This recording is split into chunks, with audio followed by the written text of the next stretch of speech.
ओम साई राम। श्री साई सचरित्र अध्याय 51 भाग 4 फलश्रुति अर्थात अध्ययन का पुरस्कार। अब इस पुस्तक के अध्ययन से प्राप्त होने वाले पुरस्कार के संबंध में कुछ शब्द लिखे हैं। इस ग्रंथ के पठन पाठन से मनोवांछित फल की प्राप्ति होगी।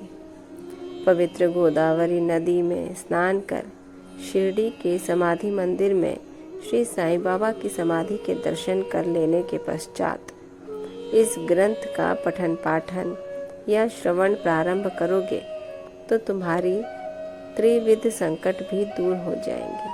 समय समय पर श्री साईं बाबा की कथा वार्ता करते रहने से तुम्हें आध्यात्मिक जगत के प्रति अभिरुचि हो जाएगी, और यदि तुम इस प्रकार नियम तथा प्रेम पूर्वक अभ्यास करते रहे तो तुम्हारे समस्त पाप नष्ट हो जाएंगे।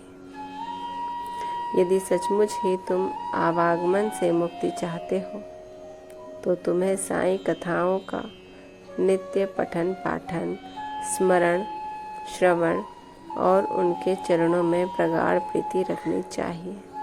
साईं कथा रूपी समुद्र मंथन कर उसमें से प्राप्त रत्नों को दूसरों को वितरण करो, जिससे तुम्हें नित्य नूतन आनंद का अनुभव होगा और श्रोतागण अधपतन से बच जाएंगे। यदि भक्तगण अनन्य भाव से उनकी शरण आए तो उनका मैं अर्थात अहंकार नष्ट होकर बाबा से अभिन्नता प्राप्त हो जाएगी, जैसे कि नदी समुद्र में मिल जाती है।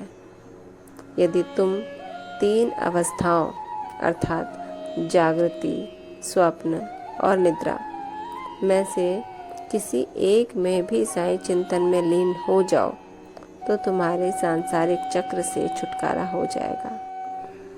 ओम साई राम। अर्थात हेमाडपंत जी कहते हैं कि यदि हम ईश्वर का गुणगान करते रहें रात दिन सोते जागते, बिना किसी चिंता, बिना किसी आसक्ति, बिना किसी लालसा के, तो बाबा हमें अपने आप ही सहारा देते हैं।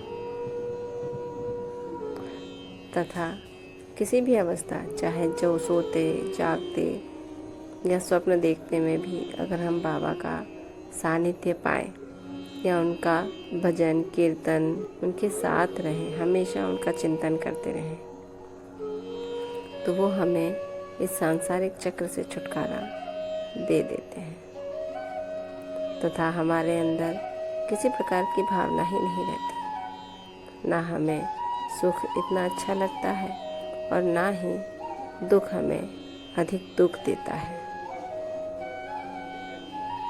तथा हम आसक्ति रहित हो जाते हैं और हमें केवल और केवल सुख की प्राप्ति हो जाती है।